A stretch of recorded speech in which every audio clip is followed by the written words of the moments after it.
Hello, everybody. This is Sherry Denny coming to you from Palmer, Alaska, way up there in Hatcher Pass, where I don't think the sun goes down till August. And it's pretty cool because we have so much sunlight all the time that we get to do more things, but we pay for that in the wintertime. So just so you know, I want to bring to you today an amazing man. I have, this guy has inspired me for such a long time.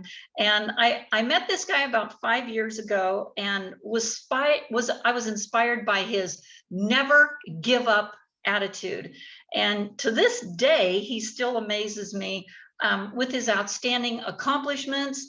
And I just want to introduce to you Jordan Adler, and he's incredible. This guy is an extraordinary leader. He's a teacher, a mentor, speaker. He's actually been on stages with Tony Robbins, Eric Worre, Pitbull, to say the least. I mean, wow, I remember that when I was there. That was so cool. And to name a few, but he's also the author of the bestseller Beach Money and Better Than Beach Money, both of which I use and I recommend for my team and anyone starting out in this industry. You know, there's another one that I recommend along with it, and here's the reason why I do that. Mark and Renee Yarnell's book, Your First Year in Network Marketing, where Jordan is highlighted in that book. And I've had that book for a long time, and I finally really listen to it. In fact, I got to tell you guys, I listen to that book every single day in the morning, just a little bit of it, because it gets me going. But every time I hear Jordan Adler, I hear the story first and I'm thinking, oh, that's Jordan. It was you, Jordan. I was really happy about that. And there's more reasons you're going to hear why I promote these books. So you reside in Jerome, Arizona, which is different from where you used to be. I think we're going to go over these in the interview here, but you're also incredible friends with Sir Richard Branson here lately. I mean, I've seen you with a lot of things there. It's so cool to go on Facebook and just kind of poke a little love at you, or a little smile and go, wow, look what you're doing now, my friend. So I'd like to just start this out, Jordan. Thank you so much for coming. Thank you, Sherry. I'm so excited to be here with you.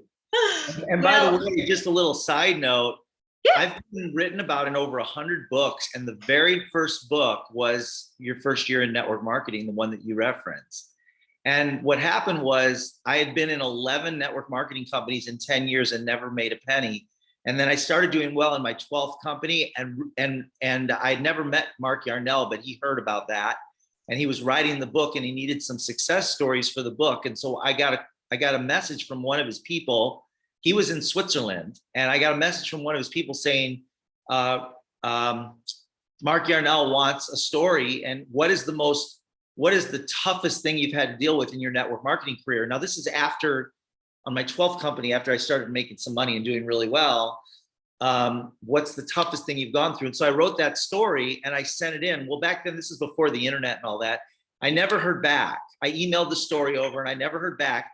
And 2 years later, I get a message from someone on my team that says, Jordan, you're in a book at the bookstore. And I'm like, what? I'd forgotten completely about it. And so I went down to the bookstore at the mall, and the book is there, sure enough. And I start going through it and I find my story in the book. And that was the very first time I'd ever been in a book. You know, it's funny that you actually brought that up that way, because I got the book years ago. Yeah. And, you know, I read it back then, but still my stuff is still in Las Vegas, waiting to get shipped up here to Alaska. So I went ahead and got Audible a couple months ago, and I'm listening to it. And as I'm hearing that story happening, I'm like, wait a minute, I know a guy that did exactly the same thing. And then he said your name. I thought, this all makes sense. Yeah. So Jordan, what actually got you started in this industry? Where'd you start? Yeah, so I had never heard of network marketing. I didn't know what it was. I do vaguely remember my dad when I was a kid referencing something that was a pyramid scheme, but I didn't ever know what it was, and I really didn't pay too much attention. I grew up, my dad was we were a working class family, and I was at a garage sale, and there was a book for sale called The 10 Napkin Presentations by Don Faila, and it was 25 cents. And it was interesting to me, just the concept from looking at the book. So I bought it, and that 25-cent book was worth more to me than my college education. And my dad saved his whole life to pay for myself and my two sisters to go to college for 1 year. And we were required to graduate. And so we had to figure out how to pay for the rest of our school. So I worked my way through school. I paid for my college education. I got a degree because I was required to graduate by my dad. But this book that I bought for a quarter taught me leverage and taught me residual income. And I never looked back. I mean, I started chasing that dream for years before I ever made a pen. But it was that book that really got me started. Right out of school, I took $250, a guitar, and a suitcase, and I moved from the south suburbs of Chicago to Arizona. And that in and of itself changed my life. I bought a $200 motorcycle, went through that $50 real fast, and I was completely out of money. And I still didn't have a job. And during the next 10 years, I just got involved in different network marketing opportunities. I was always intrigued by it, never made a penny, never signed anybody up. But I always held on to the belief that it was possible. And so I kept going back. And then in late 1992, I joined my 12th network marketing company. And that was the one that I got traction and actually started to build something. But you said something right there. You never lost hope, and you had that vision and you kept going. And well, the dream of having a large residual check that would allow me to have a life of freedom without having to be told what to do and when to go to work and all that. That dream stayed alive for me. And so I kept going back. You know, it was like a lot of people quit after their first or second try. Right. I couldn't even call what I did a try, any of them, because I would get involved. I would be involved for 2 or 3 months. I'd invite one person to take a look. They'd be negative and I would quit.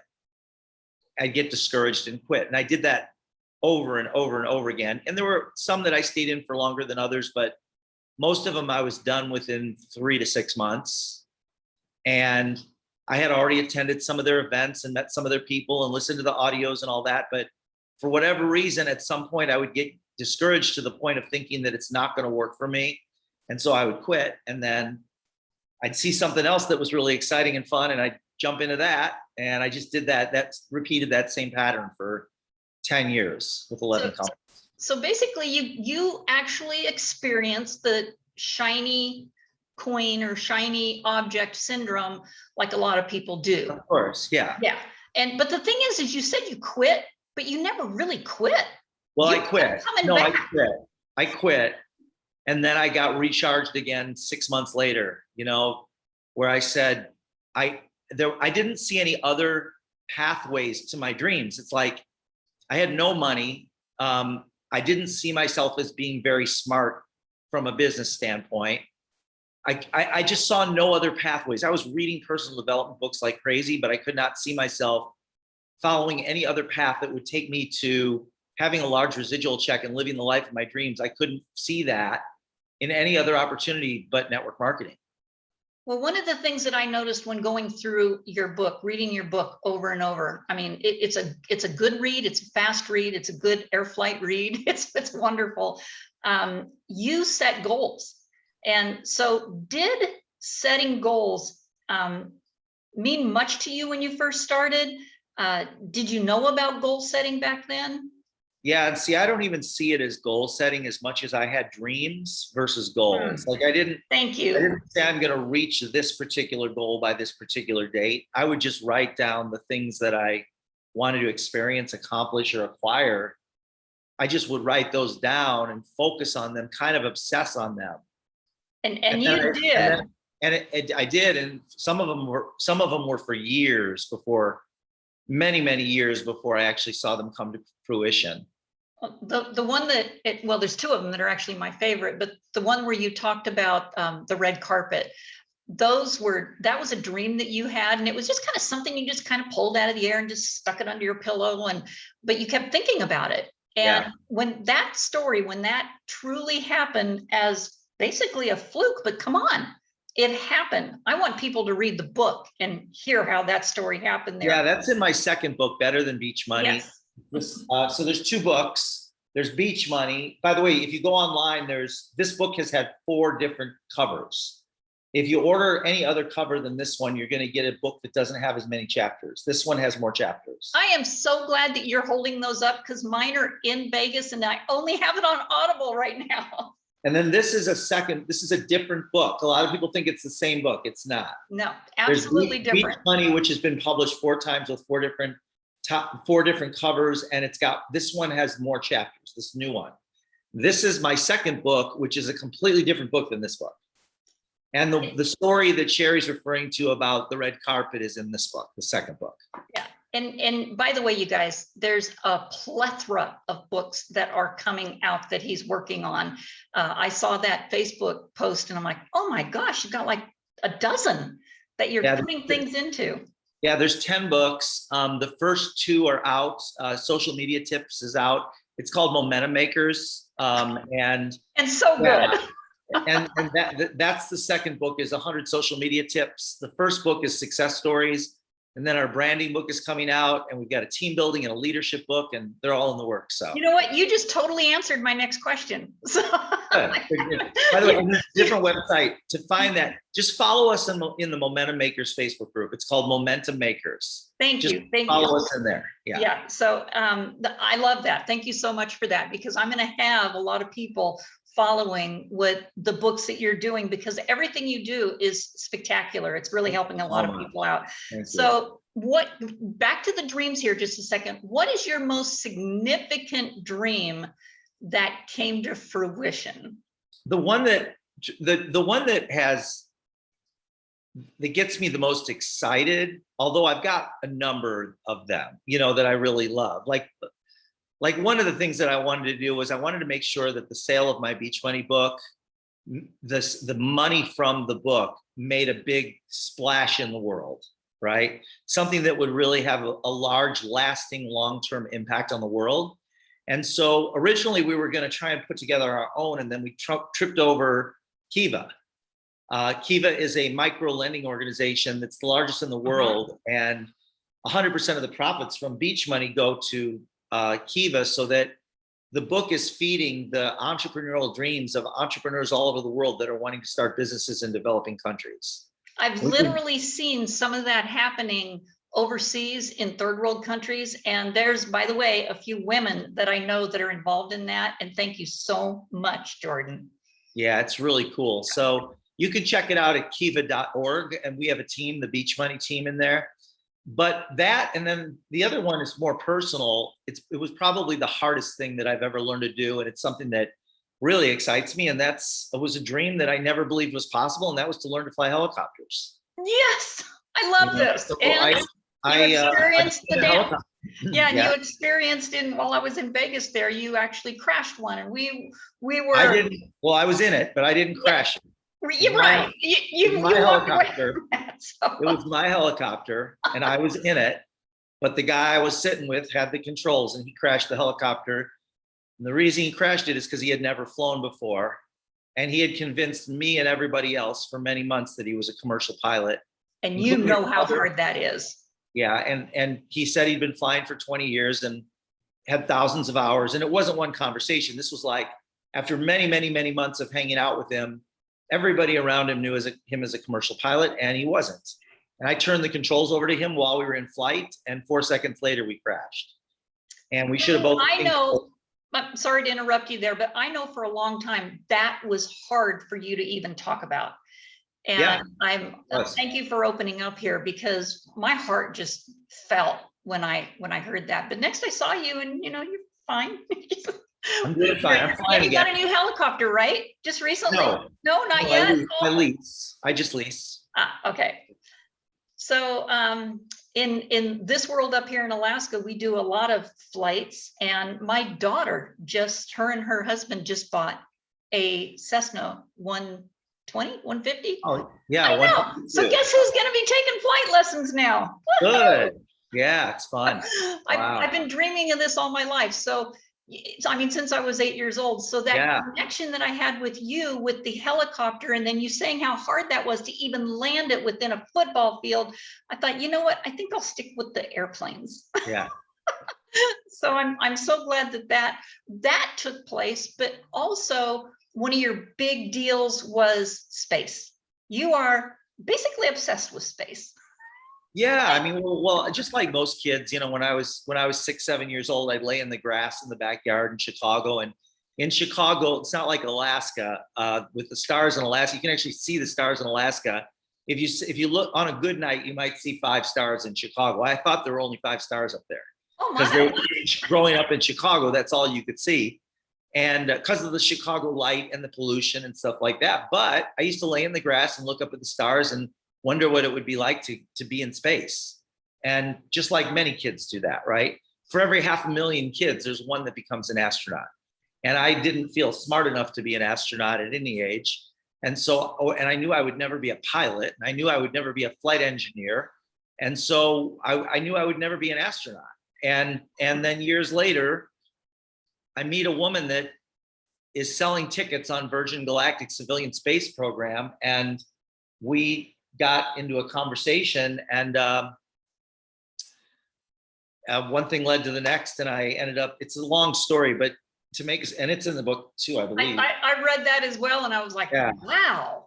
Yeah, so I ended up on my 57th birthday wiring $250,000 to Virgin Galactic to become one of the first civilians to go to space. And I'll be the first network marketer to go to space. You know what? By the way, you didn't have to say your name because I totally thought you were like 42. Oh, thank you. I feel pretty good. Pretty good most of the time. First network marketer to go to outer space. Now that's worth getting a trophy over. I mean, seriously. Yeah. So there's so through all of this that you've done, wouldn't you say that this industry is it's a great foundation for self-improvement? Well, yeah, it's a great foundation for a lot of things, but yes, it's probably, there's probably no industry on the planet that has more alignment with the personal development industry. If you're interested in personally growing and developing your business skills and your mindset, all of that, there's probably no industry that you could go into that would give you more of that than this industry. I absolutely agree. Never would this have ever happened in corporate because, no. Or actually anything else I've ever done, which I, by the way, gave that up. I'm one of those people that went to college for 30 seconds at Chico, California, and realized this isn't for me, packed a bag just like you did and moved to Alaska by myself, and the rest is history. And it's been a fundamental stepping stone in getting where I am today. And yeah, I've been in this industry for 32 years. It doesn't seem like it, but when I run across people like you that can help so many other people with everything that you've done, and so many times that you said you quit, I just thought, wow, this is the guy that people need to hear more from. Thank you so much. And I love what you've done. So is there a recipe to follow? I know you like cooking too, right? To follow that would make somebody or help them at least get to the top of this MLM industry like you have done. Well, I could give you some bullet points. I don't know if you call it a recipe, but the first thing I think is you've got to have a simple idea that can be explained in a matter of seconds.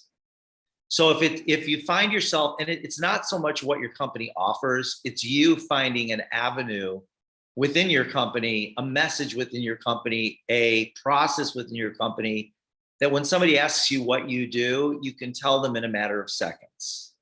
That's something specific, that they go, I get it and I can do it.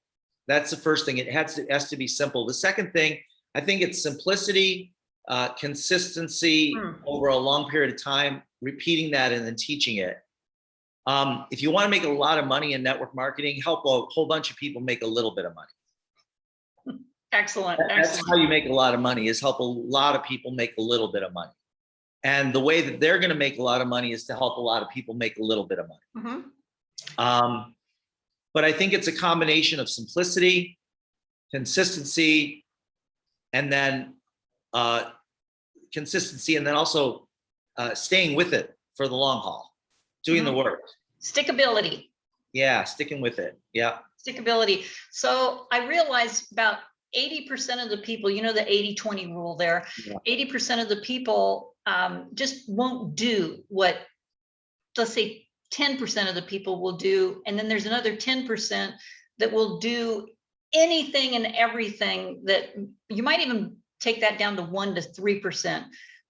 Just do what nobody else will do. And you're one of those people. Yeah, and one of the things that helped me was when I learned from one of the top earners in my last company that for every, actually I learned this from a guy that wasn't in my company originally, for every 30 people that you sponsor, and this, by the way, this has nothing to do with your company. It doesn't have to do with your compensation plan. It doesn't have to do with your product. It doesn't have to do with your upline or your leadership. It has to do with people. For every 30 people that you sponsor over the course of a year or 2 years or however long, a third of them are going to do nothing. And there's nothing you can do to change that. A third of them are going to do a little. And it would be like the real estate agent that spends $3,000 and gets the real estate license and they sell 1 home a year. That represents a third of the people that you're going to bring in. And then the last third, they'll do something a little more than a little, but not anything worth really bragging about. They'll do a little more than a little. And then 1 out of 20 to 30 will go out and build something worth talking about. And so, for example, if you're a realtor, if you're a real estate broker and you recruit 30 agents, out of 30 agents, you might get 1 that's going to make 100,000 a year, and the rest will make very part-time money, and a lot of them won't make anything. And that's how it is in network marketing. So you need to be prepared to have a long enough plan, a long-term enough plan to sign up at least 30 people personally. When somebody comes to me and they say, I've signed up 16 people and nobody's doing anything, that's people. That has nothing to do with your business. It's just the nature of people. And it sucks, but it's how it is. So I tell people, most people, the magic happens between 20 and 30 personally sponsored distributors, independent business owners, whatever you want to call them, affiliates. So I tell people, you've got to have a 2-year plan of signing up 2 people a month working part-time. You so know, that's Jordan, 48 people. I am so glad you broke that down into the thirds and gave an example of that, because people are people. And they just keep thinking about, a lot of people just think about themselves, you know, I mean, that's what they do. And they go, well, I can't be like that person, or I can't be like that person. You know what? They need to be themselves, improve on themselves, and believe that they can do whatever they feel like doing. I wish I could take this a little bit further. Yesterday, I actually was doing a tour up here and ran into the kid that got the #1, Nickelodeon had this thing out for the #1 kid entrepreneur. I literally took that kid on a tour yesterday, and he gave me his website. I looked at it, totally blown away. By the way, he lives in Scottsdale, Arizona. Right. And 14 years old. And he's going to be another inspiration for a lot of people that just don't think they can do it. But Jordan, one last question here. Sure. What kept you going through the thick of it? I think there's a song out there on that now.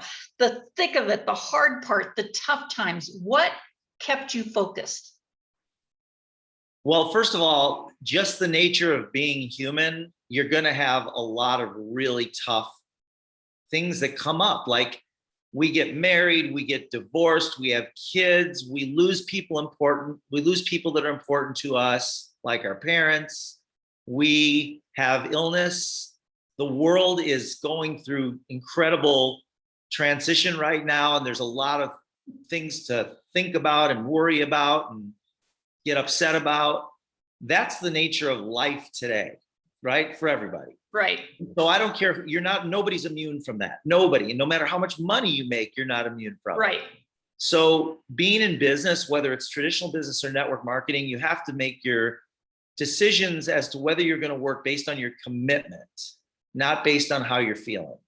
Because if you make your decisions based on how you're feeling, because we all feel bad things on a regular basis, you'll never make it. So what keeps me going is my commitment. It's a commitment to be on an interview.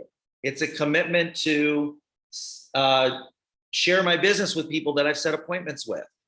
It's my commitment to myself to go back to the next helicopter lesson, even if I don't feel like it, because I've committed to getting my license, right? Or whatever it is, right? It's my commitment to finish a book. It's my commitment to my family, whatever it is. It's your commitment that keeps you going. And so in my first 11 companies, I had no commitment. I was going to try it. There's no commitment when you're going to try something. You haven't committed to anything. You're just kind of checking it out and putting your toe in and feeling the water and going, well, I don't know about this. And that's kind of the way it was back then.